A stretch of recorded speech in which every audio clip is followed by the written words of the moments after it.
On today's episode of Curve Ahead, I'm joined by Kirk, the Vice President of Sales of iCorps and self-proclaimed recovering entrepreneur. With 5 startups under his belt, Kirk brings a unique perspective on how lessons from entrepreneurship can drive growth in more established organizations. In our discussion, we covered why hyper-personalization beats automation in today's sales outreach and how AI is reshaping both security and selling. We also talked about how mentorship and internal retention helps businesses scale smarter and avoid costly missteps. If you're trying to balance growth with security or wondering how to stand out in a noisy digital world, this episode delivers thoughtful and actionable insights you won't want to miss.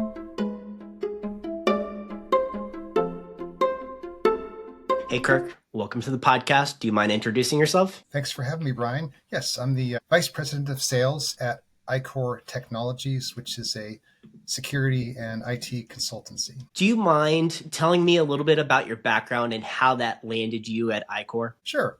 Most of my earlier career was in smaller companies, startups, tech startups. I did that for really, as I'm going to say, 20 years. And then ultimately it became exhausting. So I went back to the corporate world, and this is my second sort of back to reality gig. I learned at startups what not to do, and I've been trying to apply those lessons to the last couple of companies I've been involved with helping to grow. Tell me about that transition, right? Like, I know a lot of people focus on transitioning out of the corporate world to become an entrepreneur, but what is it like to transition the other way? That's a great question. And obviously there's a curve there because I did transition out of the corporate world first, had 20 wonderful years of exciting times. Getting back is an adjustment. I don't think entrepreneurs choose it necessarily. It's more that circumstances change. So for me, ultimately, my initial idea was to ride the rocket ship to the moon. And I tried that 5 times. And then when the rocket ship never left Earth's orbit, I thought, well, let's get back into it. And I think what was useful to me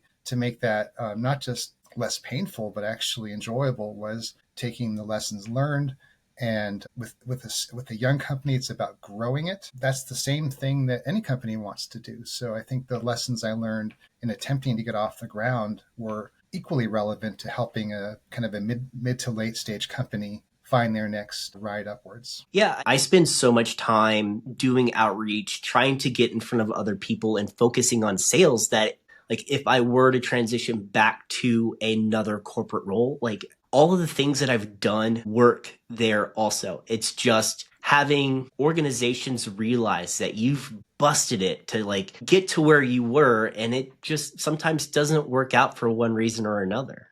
More often than not, I think the failure rate, certainly at the time was high. It's probably only gotten, although the barriers to entry are lower. Like there's so much enabling technology you can use to get off the ground quickly. You don't need all the stuff, but the same problems persist in terms of making your brand known and developing a successful product that people actually want. So those are the things that remain challenges for young companies. Face those challenges every single day. I bet. So tell me a little bit more about iCorps. Sure. So it's 30 years old company that began serving really kind of on-premise IT infrastructure, which makes me want to go to sleep by saying that. But really, when I joined at a good time, I think. So that was about 7 years ago. And a lot of iCorps' longtime clients had at least begun the journey towards the cloud. So it was no longer about hardware as much and more about strategizing how to best move legacy systems into the cloud, which ones to keep, which ones to replace. And then later, and it's always been an issue, but it's certainly more of an issue now, how to secure your company against the multitude of threats that are coming out all the time. And that's been the more interesting part the last couple of years. Is the threat level changing because of the same tools that are available to help organizations get off the ground more quickly? Say like a Cursor AI, these AI tools that allow you to create programs really, really quickly. Is that part of the reason you're seeing security needing to be more robust? That's very true. I see it on 2 sides, on the security side and equally on the sales side. So it's the same kind of drivers in both. In terms of the sales side, there's just so much automated messaging going out now that people are simply overwhelmed. And if you want to move that back to what iCorps does for a living, the same is true on the security side. The tools to attempt to penetrate a business, and we focus more on small to medium businesses, are profoundly more powerful than they were, and they become more powerful every day, led by AI advances. So on our side, we now have to, and ourselves and our partners have to implement more and more AI just as a kind of an outer barrier. It doesn't replace the need to have security analysts and things like that, but we've been using AI technology as a kind of a first look at all the many things coming at ourselves and our companies as a way to kind of understand what to focus on. So let's talk about the AI piece from two different parts, right? You mentioned from the technical side, but also the sales side, which, I mean, being the VP of sales, are you guys leaning into AI and sales automations to help with those early touch points? Or are you saying that in order to be successful and to differentiate yourself, it needs a human touch? I think I've come to the latter point of view. I was early interested in AI for all sorts of reasons and did experiment back when it was really more machine learning. And I think it's been called AI for longer than it actually has been. And I'm not sure we're quite there yet. But the initial machine learning stuff was kind of interesting in terms of personalizing at scale, which obviously is a oxymoron. You can't personalize at scale. And at this point now, I've totally become very disillusioned with automation. So we use it very in a limited way, and not to blast out millions of messages. So I think that's the challenge. How do you then get your message through when you have to contend with all the noise out there? And I think going back to basics has helped. I mean, the telephone is still there. LinkedIn outreach, when done in a genuine way, not at scale, it can be very good. And if you put all this together, and I think omni-channel is the marketing term for it, you put all that together, but don't just unleash it.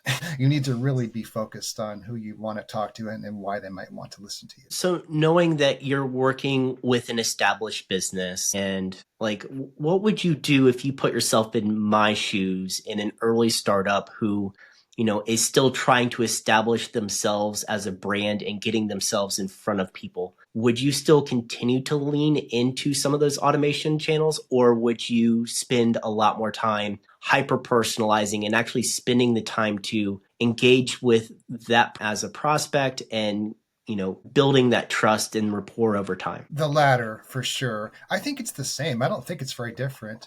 I think it's just harder if you're not broadly known. So we have the advantage of, a certain brand, but there's lots of companies in our space that have that. To your point, if I was you, and I have been you in the past 5 times, I do some mentoring on the side with people kind of in your world. And it's the same advice. You need to talk to a lot of people, but you can't start with a pitch. So yeah, you need to figure out all the stuff. Who's your ideal customer? And then the most important next thing is not how to get to them, but figuring out, first of all, are they really ideal? And if so, why should they care? It's less about what you're going to get from that interaction and more about what they're going to get, which may sound kind of corny, but if you think about it, why would anybody talk to you if you don't have something relevant to their interests? Yeah, I think it goes back to driving value, right? Yeah. Because I have the title of founder in my LinkedIn, I get messages constantly that kind of goes back to a lot of automation, not enough personalization. There's been a couple of times where I've been so blown away by like an email that I responded right away because it was so hyper personalized to me that I'm like, they took the time to understand who I was, to start asking the right questions from the beginning. And now like they have that little bit of an edge. So yeah, I mean, I get it. Yeah, I think for founders, and you might be unique because you, like a lot of founders that I work with in mentoring were technology founders, which you are at some level, but you also have kind of, you're sales minded and you have a charisma and an approach. A lot of pure tech founders are, first of all, terrified of that outreach. It's just simply a blocker for them. And when they do force themselves, they're not very good at it. So it can be a challenge. I don't think that's probably your issue. It might be more that there's simply too many people saying too many things to too many people all the time. That's the biggest challenge I think we all face. On a personal note there, I am incredibly introverted, right? I love doing this because it gives me an opportunity to connect with people. And that's something that I'm passionate about, is building rapport, building relationships with others and seeing how I can tie everybody together. But I am incredibly introverted, and the first few calls that I had like this were so incredible, painful from me and the person I was talking to. So if you're in that boat, like don't give up, just keep putting in the reps, and it really does make a huge difference. I think it's a superpower. I too am an introvert, and it's weird that we both ended up in this profession when we have to do so much outreach, but I think it's actually a superpower. I think introverts are much better at listening and kind of understanding where someone is coming from, because they're not focused necessarily on the outcome that they're going to get from something, and more about, let me understand this person or this business and how can I be relevant to them. So I think it's actually an advantage once you get past the difficulty of doing it. I would agree. And I think the other advantage is that a lot of us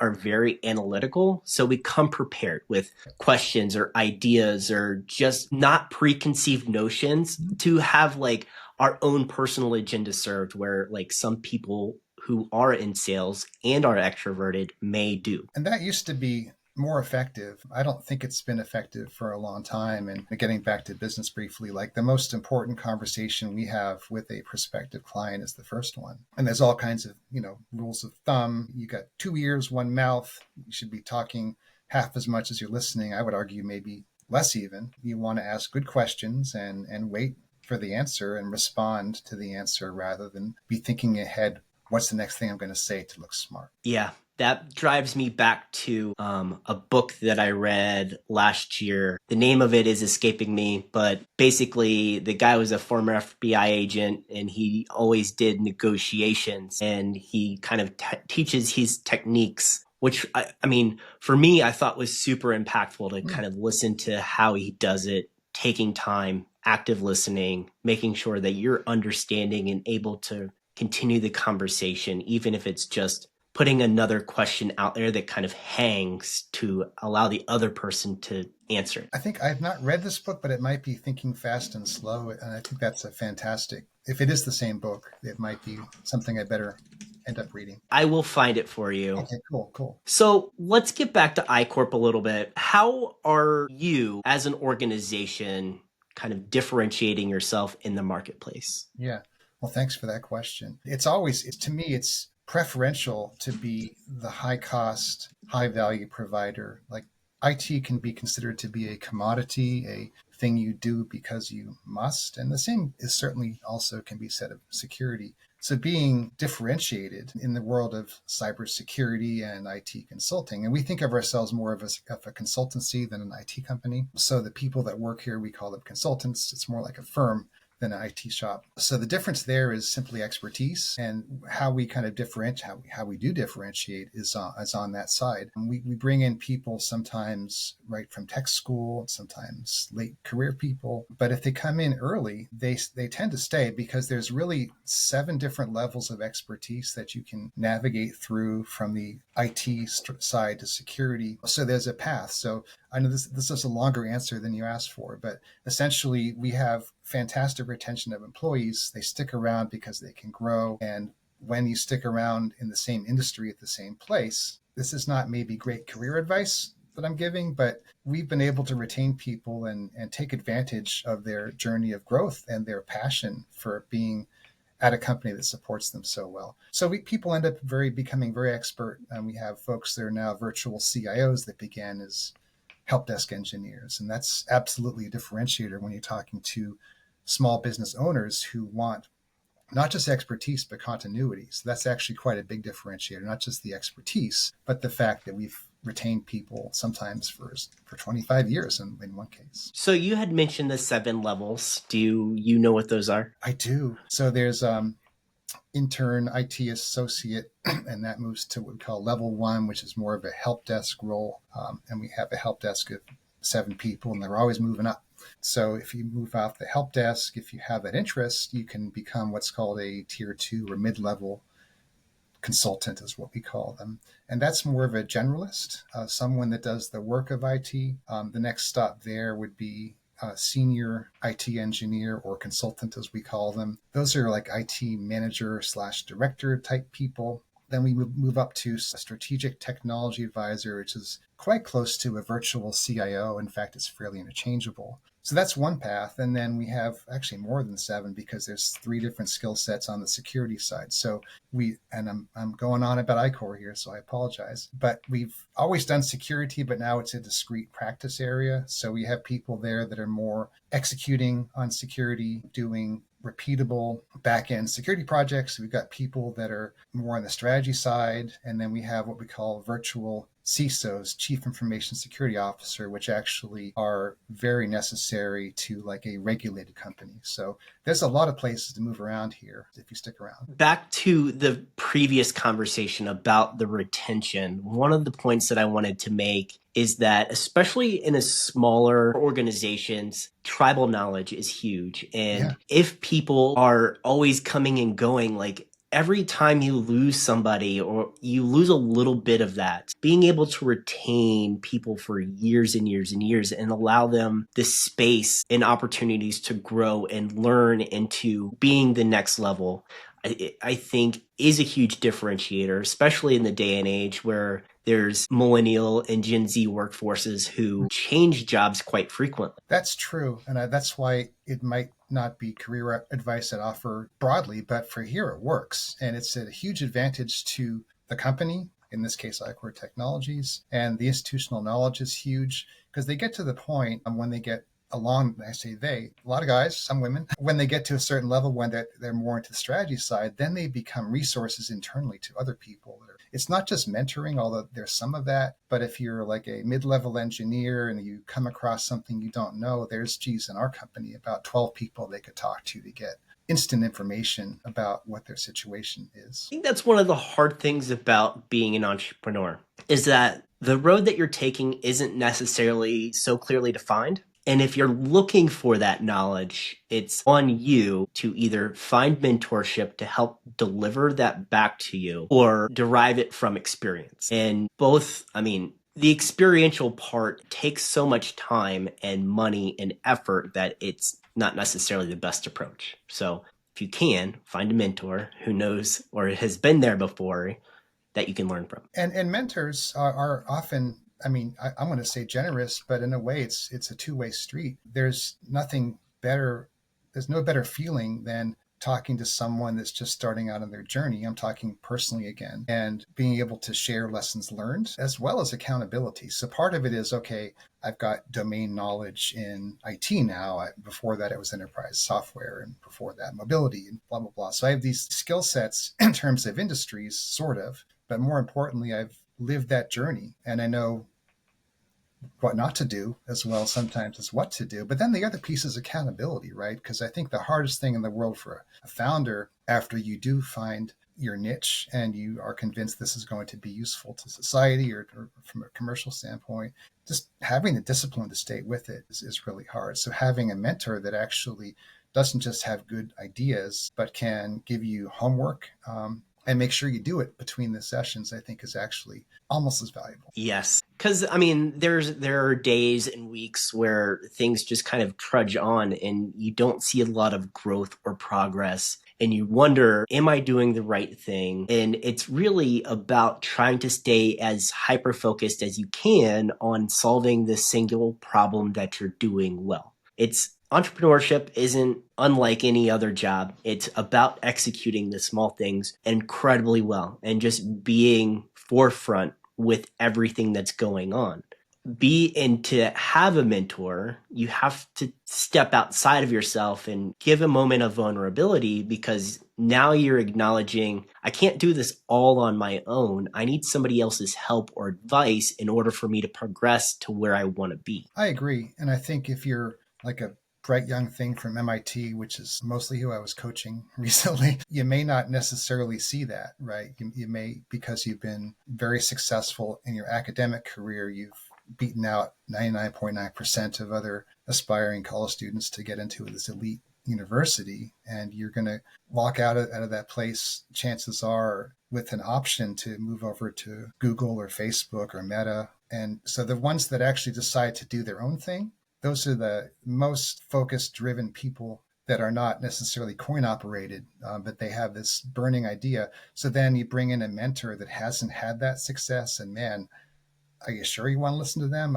I get some of that. Yeah, I mean, I love to knowledge share with other people that I meet on what it is that I do and how I leverage my platform for success for others. But I wouldn't necessarily say that right now I'm at a point where I could be a successful mentor for other entrepreneurs. I could give them advice on what to do and what not to do, but not necessarily be a full-fledged mentor, if that makes sense. It does. And you mentioned earlier about the reps, putting in the reps.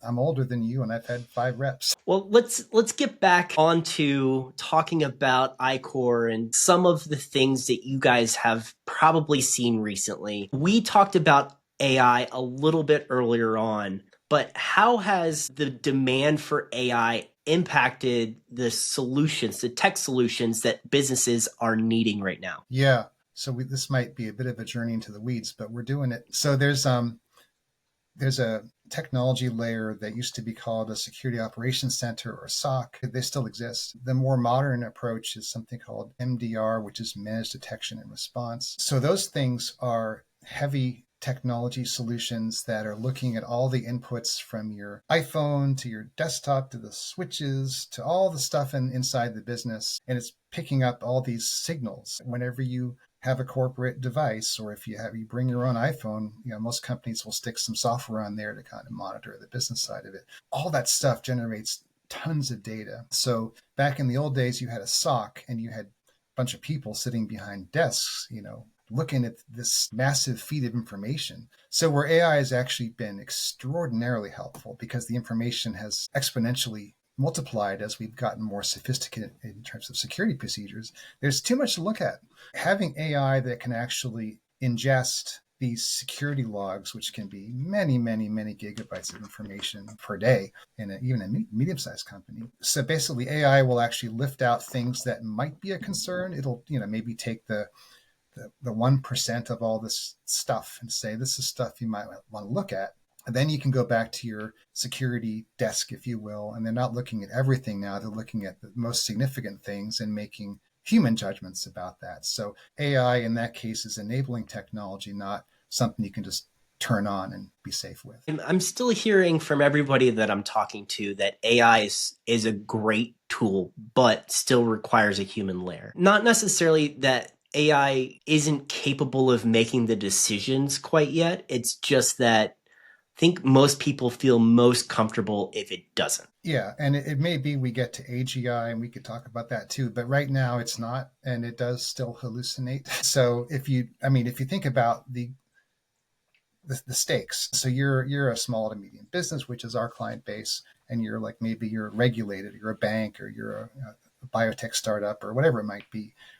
The cost of a breach isn't just financial, it's life-threatening to the business, right? So if you lose personal information, as an example, you can be sued, but you can also have the government come after you. So I think the idea that you want to trust all that to AI, I don't know if that's going to happen in my lifetime, because the stakes are simply too high. Even if it gets really good, there's still going to be a chance that it makes a mistake. Yeah, I mean, working in an industry, me personally working in an industry that is far less regulated than, a bank or something that has to do with healthcare. If I were to build something or leverage an AI platform to foster decisions or drive decisions on my behalf, assuming it's trained well enough, my implications aren't nearly as high. Like, I could feel comfortable from a marketing perspective saying, yeah, I feel comfortable just letting it go and having it learn along the way. Whereas if we're talking about higher regulated industries, it obviously needs a human touch. And the other thing I'll toss out is also reputational risk. If you're like a law firm, or we have a lot of like real estate clients. I mean, that sounds like, okay, we're going to sell the house. No, we're talking about like big office towers or like infrastructure, real estate, So if you screw that up, your clients aren't going to come back and you're not going to get new ones. So I think the scale increases with not just the regulatory, but like the impact to your business if you have an event that is going to make other people that you work with sad. I would agree. So one of the questions that I had written out that I'm really curious about your perspective on it is, how does having the right tech partner help drive organizational growth? From someone who works at a tech agency now, but also someone who's done 5 startups, how can you kind of put on both hats and Yeah, answer that question? sure. And it took me a while to have a good answer because I didn't come from IT or security, but I've done it long enough now that I think I know. So, what we do for a small business is typically done in a much larger one by full time people. So, you're going to have a chief information security officer, you're going to have a CIO, you're going to have IT people that do stuff with computers, you're going to have all these things. For a small to medium business, you simply can't afford that. So having essentially a fractional IT security group that scales with the size of your business is huge. Digging into that, I think the most valuable things are going to be occurring around strategy and security. On the strategy side, which vendors do I choose to support my growth, assuming I'm in a growth phase? Things can go to the cloud. What things must not? On the security side, how do I keep protecting my edge when the sophistication of bad actors increases almost daily, it feels like? So